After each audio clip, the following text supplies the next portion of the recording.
Hey, I'd like to welcome you to another episode of Mission Matters. My name is Adam Torres, and if you'd like to apply to be a guest on the show, just head on over to missionmatters.com and click on Be Our Guest to Apply. All right, so today I have Michael Collura on the line. He's president of Collura Enterprise. Michael, welcome to the show. Thank you, Adam. Good to be here. All right, Michael. So excited to have you on the show today. I feel like you have some unique insight and perspective into the overall senior market and healthcare market in general. So multiple businesses, all within the healthcare niche, which we'll go through today and get your insight. And then also some new devices or some new technology that you're also working on and testing. So exciting stuff there. But we'll start this interview the way that we start them all with our Mission Matters Minute. So, Michael, we at Mission Matters, we amplify stories for entrepreneurs, executives, and experts. That's our mission. Michael, what mission matters to you? For me, the mission of our brands has to bring an improvement in the quality of life to others, regardless of the brand that we operate here. We want to help other people. And if you are doing good in the world, then we believe that your mission does matter. Fantastic. Love bringing mission-based entrepreneurs on the show to share why they do what they do. Like what gets them excited? What gets them fired up to go out there in the marketplace and in the world and to make a difference? So awesome having you on the show. And just get us kicked off. So maybe take us through your career a little bit. So how'd you get started as an entrepreneur and really on this path to helping in the healthcare market?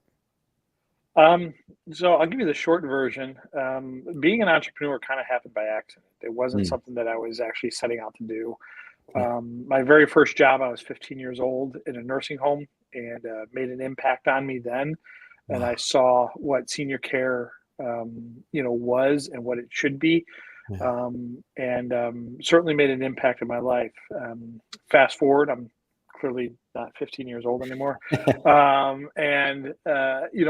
Entrepreneurship just kind of happened. And it started with the original brand of in-home personal services and turned out I enjoyed it. I enjoyed it a lot. I enjoyed the leadership aspect. I enjoyed the aspect of, entrepreneurship and everything that brings. And I enjoyed that knowing that I don't have a job. I don't feel like I've had a job for over 20 years. I have a mission and I have an ability to do what I love, and that that effort that I put forward every day is helping countless other people. And that's why I continue to do what I do, because it matters and it impacts the lives in a positive way of so many other people. Yeah, no, it's awesome. And, there are some people that'll be watching this that are entrepreneurs, or they're starting out there. Let's just say they're earlier in their entrepreneurial career than you are. And they're trying to find their way out there in the world. And maybe they didn't find something like you found, the senior care market, and you kind of adapted to that. It sounds like you grabbed onto that pretty early on. What would you say to those that are out there thinking about entrepreneurship and really finding their way now? A lot of people, and I speak to people every week, quite honestly, that are seeking to be entrepreneurs in healthcare. And what I tell them is that, find something you're passionate about, because if you're passionate about it, then you're going to enjoy it. And, the struggle that you're going to face as an entrepreneur won't be as difficult, certainly not. But find something you're passionate about, and then find a way that you can, work with that and build a brand around that. Obviously, most entrepreneurs, get into this for the financial security, the freedom. But you can certainly obtain everything you're looking for in a profession and in a lifestyle while doing something that you truly are passionate about, whatever that may be. Start there. Don't try to walk into a dark room and feel around to find something. Find something you're already passionate about and build off of that. Yeah. How did you, and I guess just from your experience, like, how did you know? Like, what was, because I feel like most people sometimes they're looking for passion, they're looking for, something to do. And like, how did you know? If there was a moment, maybe as a progression, just in general, how did you know? I think for me, it was a progression. Obviously, it was almost instantaneous for me working in that nursing home and how much I enjoyed that job Yeah. and how it made me feel, and the rewarding experience I got from it.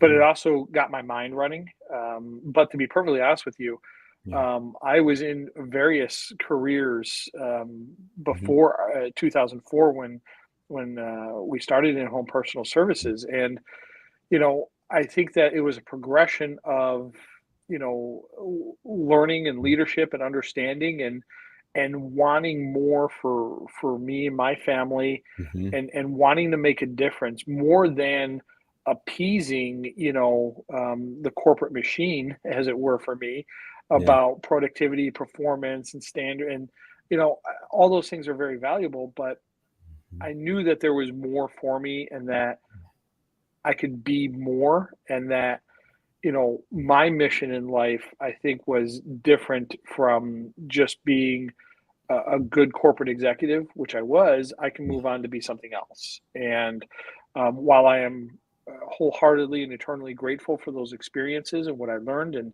Yeah. much of that has carried over into this, career in entrepreneurship, it was more of a progression for me personally, wanting to, just continue to, I think, Mhm. further my own career in a different direction, and nothing was available, so I made my Yeah. own.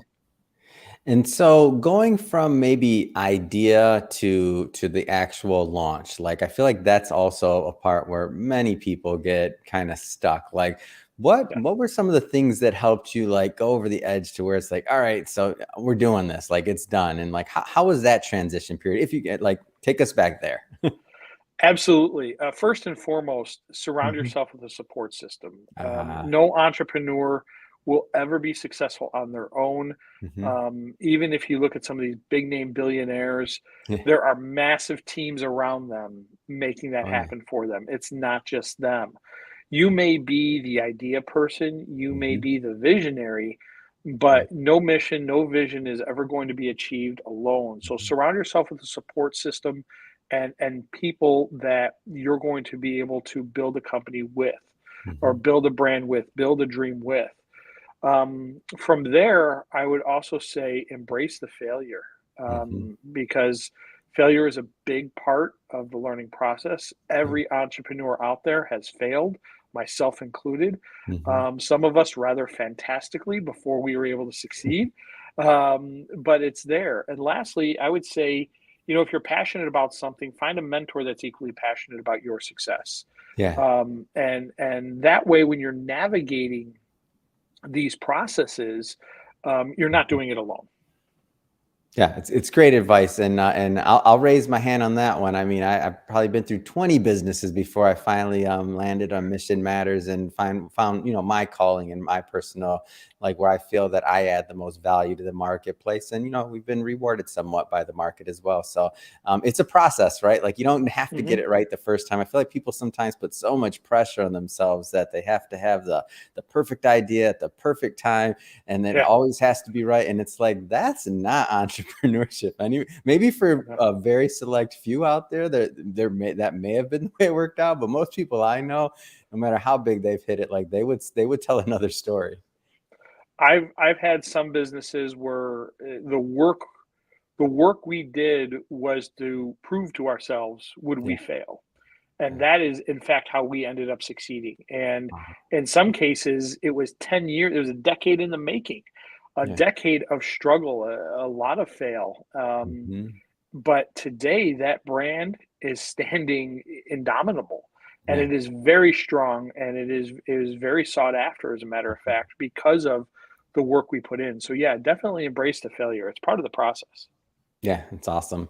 So switching up a bit. So now you've kind of selected, let's say, your niche, and then now you're thinking, okay, you're going to go further into senior care and what that looks like. Mhm. Like, what was some of the, just from the marketing standpoint, or I should say the market standpoint, what is some of the opportunity that you saw out there? You mentioned like maybe there were some things being done the way that you felt you could do them better, or it could be done Mhm. better. Like, tell me a little bit more about that. Absolutely.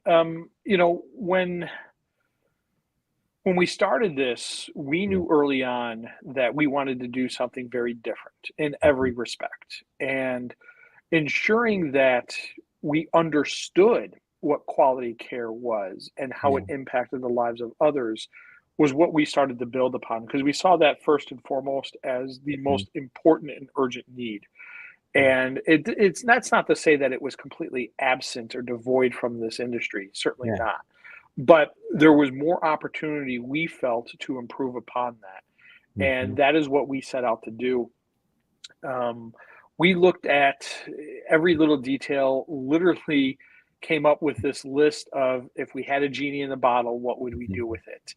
And if we had these unlimited wishes. And that is what we started to Mhm. build, both the brand, around the business model, and then ultimately a franchise system, around what we felt was at one time perceived as unattainable. Yeah. We felt that it could be done, and Mhm. we've been achieving that, since 2004. So, So maybe just for as we go deeper into this topic, I like to do a little bit of a reset. So just to educate, I don't want to assume everybody watching this maybe understands the senior market, some of the different mhm. like types of services, like non-medical versus other things, other types of services and care. Just if you could, just like a overview of some of the things about the overall senior care market as a primer before we go further into maybe some of the nuances of the businesses and how they're run. Absolutely. Senior care industry is a massive part of our healthcare system Yeah. nationwide, really globally.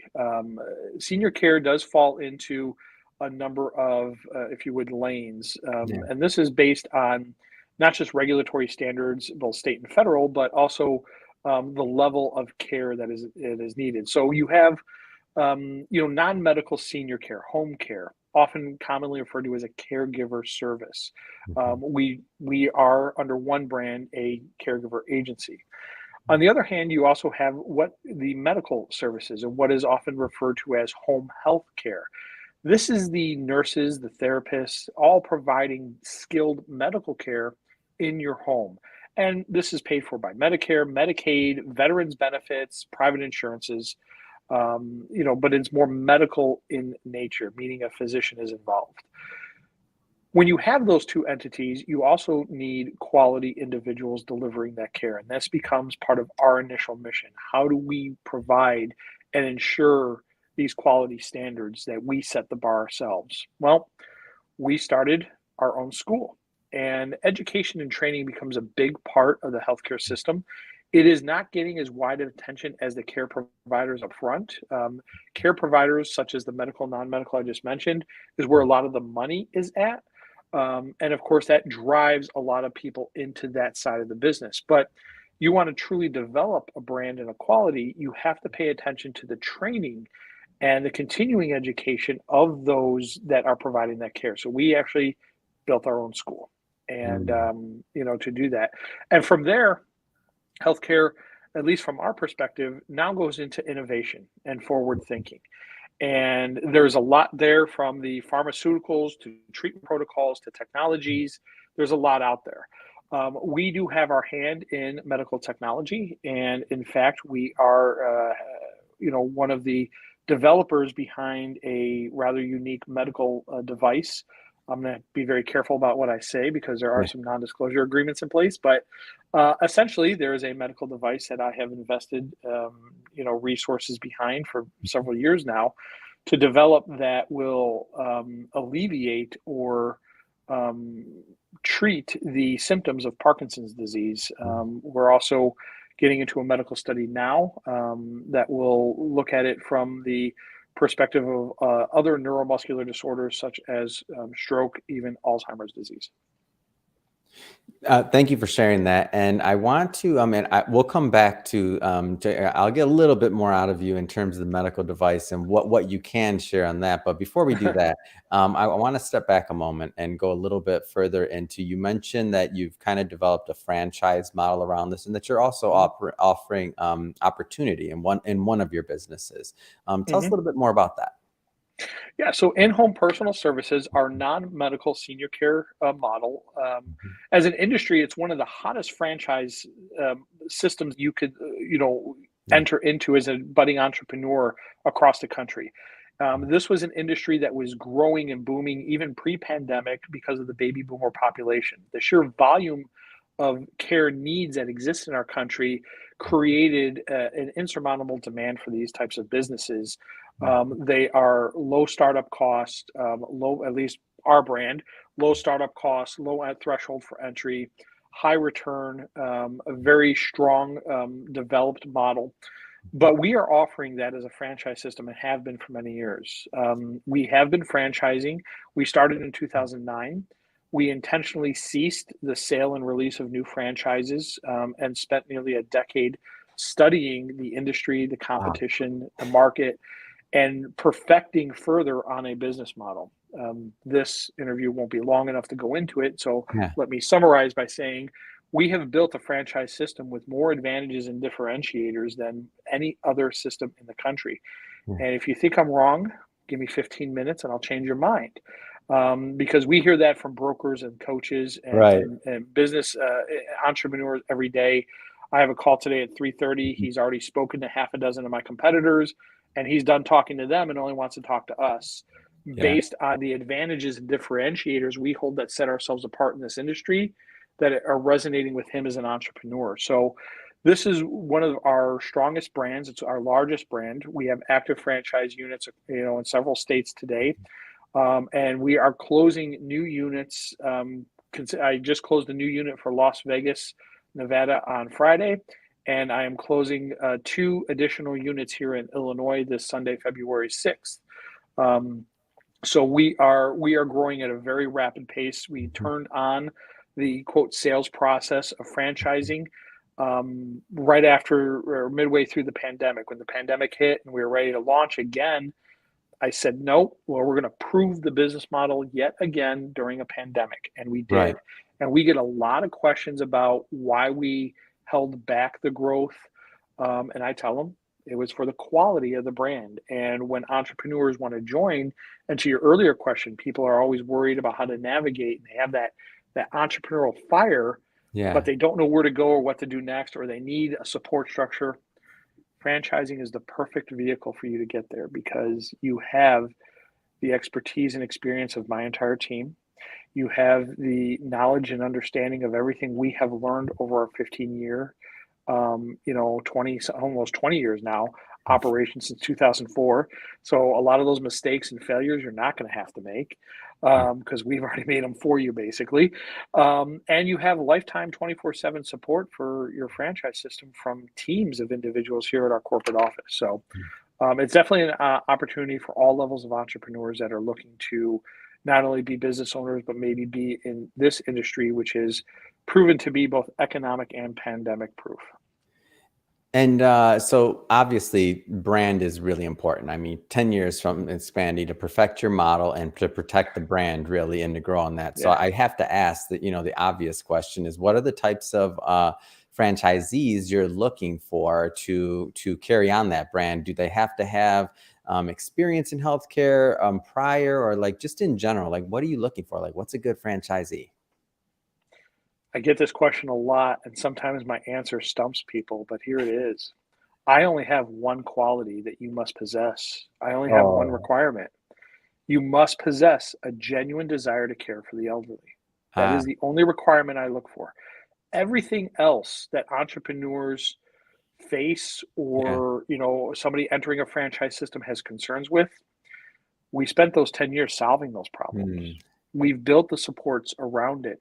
And we are so confident in our ability to train and support and for our entrepreneurs to operate within this business model that we don't have to have a lot of other requirements. My current operators literally come from all walks of life, all different, backgrounds, education, training, and experience. They all do well. It's amazing. Amazing. Yeah, you're right. I was surprised by your answer and I was stumped. so you didn't. But that is the brand. But that is the brand though, right? Because if you don't have a genuine desire to care for people, honestly, I would not award a franchise to you. You can show up with the biggest bank account, the best credit score, and all this experience and fancy degrees. But if you don't care about what it is we do, you're not going to be a good operator for the brand. And that is what we are protecting. So I know you have some other brands and some other things that you mentioned. For example, you mentioned a school online. Like, tell us a little bit more about that. Matthews Education started in 2008 out of a combination of state changes in our state regulations, but we saw it as an opportunity to set the bar considerably higher than the state regulators. And we did that. So we built in-house our own training program. We wrote all the content ourselves from the ground up. Wow. And coming in just a few weeks here, we will launch the brand new website at matthews.education. And we have caregiver certification training Yeah. compliant for all 50 states launching. We will be launching this program here in just a couple of weeks. I was literally on a call this morning with a web developer, and we are launching it now until July 5th, absolutely free of charge nationwide. So we are looking to give back not only to a healthcare system and a community, we're looking to help those that are looking for free, low cost free, being zero, training to enter into an industry that is struggling with the need for qualified healthcare workers, as well as helping people get back to work, those that are transitioning from careers, because this is sustainable, long-term, well-paid, well-compensated employment in an industry that is in need. So Matthews Education provides the state-level certified training for all 50 states for those that are looking to be commonly referred to as caregivers, but these are frontline professionals that are providing the senior care, and all the content is completely written and unique in-house. That's amazing. So it sounds like you kind of, as I'm kind of picturing your model overall, like you saw a need, you see needs in these different areas. They're all to deal with care. It's all part of your expertise and things that you've learned through the years. And then you're creating more solutions really to help seniors and to help the care industry overall, like, because they're all related, right? That's what entrepreneurs do. We look at a problem, we come up with a solution. That's what entrepreneurs are, right? We find a solution to things that are facing community, society, industry, you name it. That's what entrepreneurs often are facing as far as a challenge. And thank you for that. But it's not me; it's an entire team of people here. And without them, I'm nothing. I would not be who I am today if not for them. And I'm very blessed for the team that I have here because they're the ones helping driving all this innovation forward. And Matthews Education is truly a one of a kind. In fact, if you go to the Illinois Board of Higher Education and you look us up, we are the first and only caregiver certified training center in the state of Illinois. Oh, wow. Recognized by the Illinois Board of Higher Education. Oh, it's amazing. That's a big deal. That's awesome. Yes, it is. It's quite a milestone. When we were going through the process, the director at the Board of Education reached out to me, and it was questions about, why are you doing this? Like, it's not required. I don't understand. Why would you do this? And quite simply, we said, because there's a need. The quality and the training, the quality of the caregivers and the impact they make every hour of every day in the lives of those that trust us matters. So we built what was originally this massive advantage for our brand. And we said, you know what? We can't keep this to ourselves. And that is why we are making it available.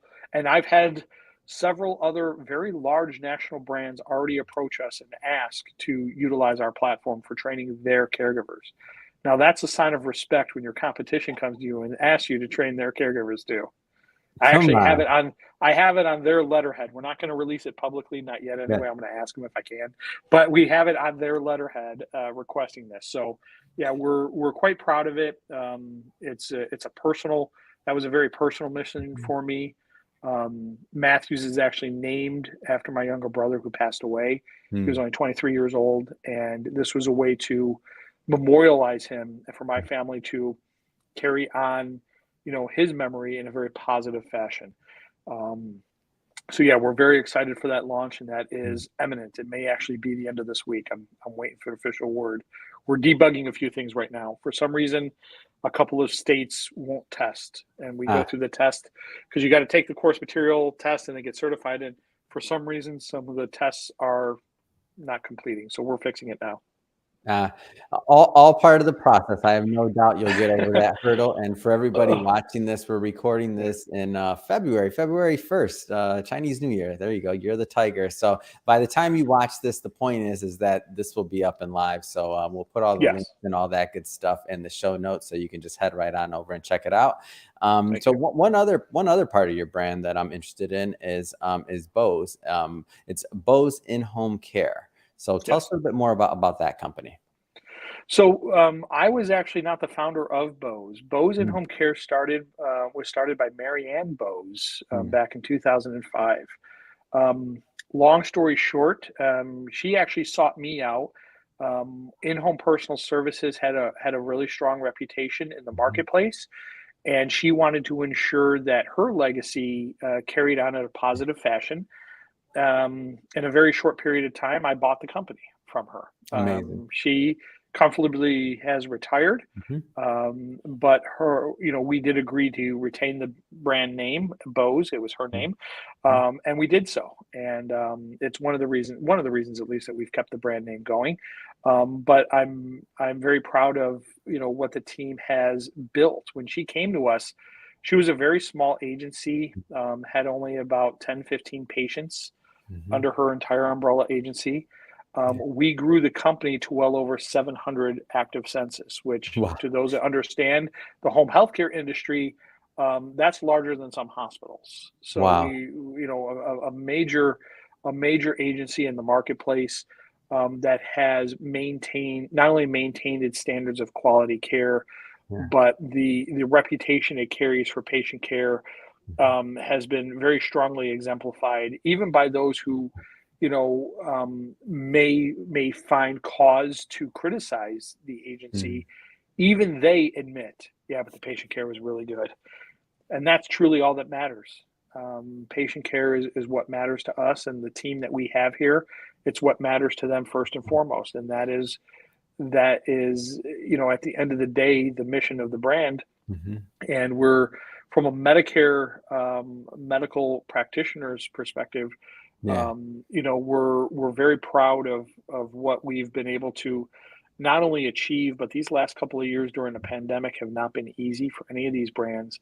And Bose is a brand that has gotten a lot of attention and recognition during this pandemic because of its handling of the COVID pandemic. And a lot of the referral sources and hospitals and doctors that refer to Bose were calling us up asking, will you take a COVID positive patient? And we learned that a lot of the agencies, a lot of our competition were refusing, to care for COVID patients, and we were not. We were taking COVID patients day one, and our clinicians in full PPE were professional, quite honestly heroic. Well before there were tests and a vaccination availability to them, they were still seeing these patients, knowing full well the risk that it posed and the uncertainty that was there. These are people that upheld the promises that were made to these individuals, that we will care for you, you can trust us, we will keep you safe. An amazing story. That's just an amazing story, and a testament to overall the way that these brands have built, the commitment that you make to your patients, and really and also when you think about the training, when you think about all the other things, the people that you are hiring they have to be heroic to do things like that. It just shows, and it starts from the top down. But when you think about what they're out there doing day in, day out and executing, it's just something special. I think it's something definitely special. Absolutely. So Michael, you mentioned earlier, and I'm not going to push you too far on this, but I do want to know what you can say about it publicly at the moment. So you mentioned a device, and that you're currently testing, or it may be through different areas of approval. I mean, what can you tell us about it right now? So what information we have public is that, when people often think of Parkinson's disease, they often associate shaking of the hands, right? That's one of the physical tremors that people see, and they see this. We do have publicly testimonials live today of actual patients going through our treatment protocols with what we have developed as a medical device. We have gone through many versions of engineering during this pandemic and continue to improve upon the product. But essentially, what happens when people go through our treatment protocols that we developed in-house, as well as with this device, is over time, you see this as Parkinson's, and I've got these people on camera. Yeah. You see this, and it's sustainable.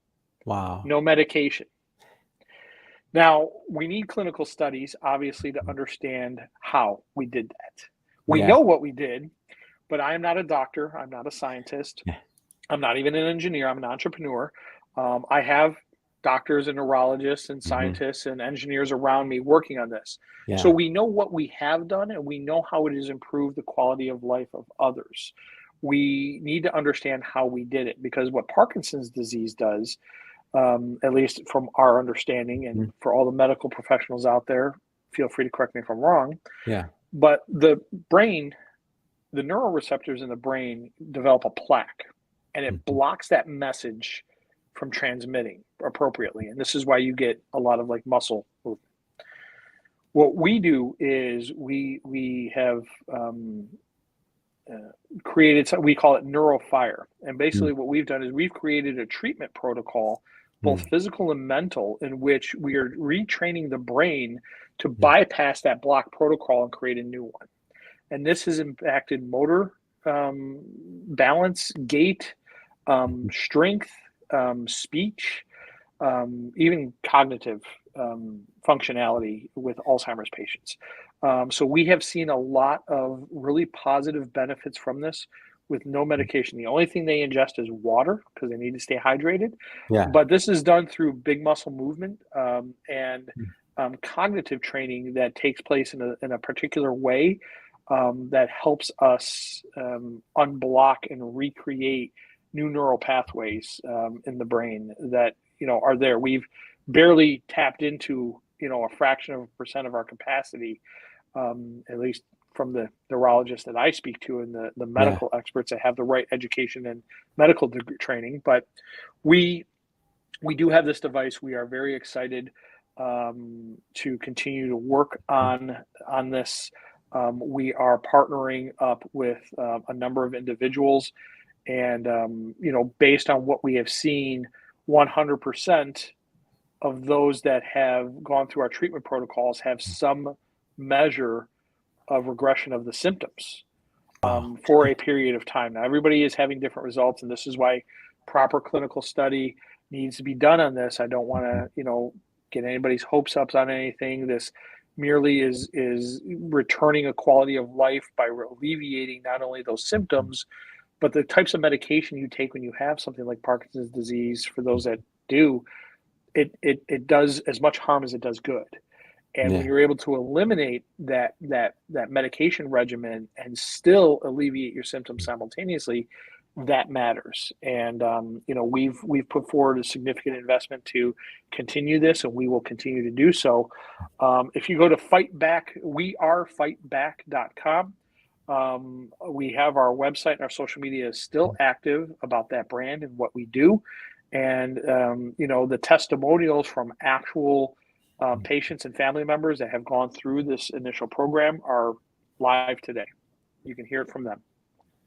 What a great story. And I mean, really just continuing on the message and the brand and what you're doing and building, and now tackling another thing that's much needed. So I think there's a theme there of wanting to help people, of course, and really try to improve the lives of many. So I think it's a great story. I just have to ask, Michael, so I know you're a busy guy, multiple brands, device. I mean, a lot of things going on. What's next? I mean, what's next for you? What's next for the companies? Well, right now our focus is going to be continuing on what is already built. There is no new company on the horizon right now. I've been asked to be involved in a number of ventures. I'm just not going to be interested right now. My team and I, we have a strong focus on what is in front of us. Senior care is it. Our franchise model is booming and growing. Our medical practice is expanding. Our school is ready to launch, and we will be devoting more resources towards the development of this prosthetic device that they put on and take off during treatment. I mean, you wear it for 15 minutes and it shows a result. So that's where our focus is going to be. Our team today is continuing to expand internally in order to meet those needs. Since the start of this new year, I have 9 new full-time hires into our corporate team and 4 more with job offers pending. So we are, let me recount those numbers real quick. Yes. So we are, I'm just looking off camera at the screen here, but we are expanding very rapidly. I have a total of, looking at this screen, I pulled up all this data. I have 37 active prospects seeking further discovery for new franchise systems in 11 states. Oh man, this is exciting! You guys are on fire. Yeah, and I mean those are the ones that just make it through the discovery process to the point where they're now engaged with a lawyer and talking about protected territories and onboarding and things. I still have 357 additional candidates here looking to get to that point. Yeah, it's amazing. So yeah, so we have a sales team that is going full speed on that. It's great. So Michael, so if somebody's watching this and they want to learn more or to follow the brands, whether it's the franchise opportunity, whether it's the education side, I mean, just in general, like how do people follow up and connect overall? You know, I would send you to one of the websites. Go to ihps.com or go to bihc.com. Those are the 2 major brands of in-home personal services and Bows & Home Care. Either way, you can connect with us, learn about our brands, and we do link the other brands through those websites. You know, so you can certainly follow us, or at the very least, connect with us through the web and just send us an email, an info@email. You know, and we would certainly get back to you. We average right now our web traffic. Right now, our web traffic is tracking 14 leads per week coming in requesting information on franchises from ihps.com alone. That's right now, that's one of our most impressive lead gen sources we have that is out there. So that's all organic lead traffic where people hear about us or they see something like this or one of the magazines we've appeared in and they want to learn and know more about us. And that's how we were connected with a husband and wife out of Texas that are educators that are currently actively look to close a franchise in Alaska. Yes, we will have an active franchise in Juneau, Alaska. We not one of the territories I thought I would be selling early this year, but there it is. I'm in. That sounds amazing. That's amazing.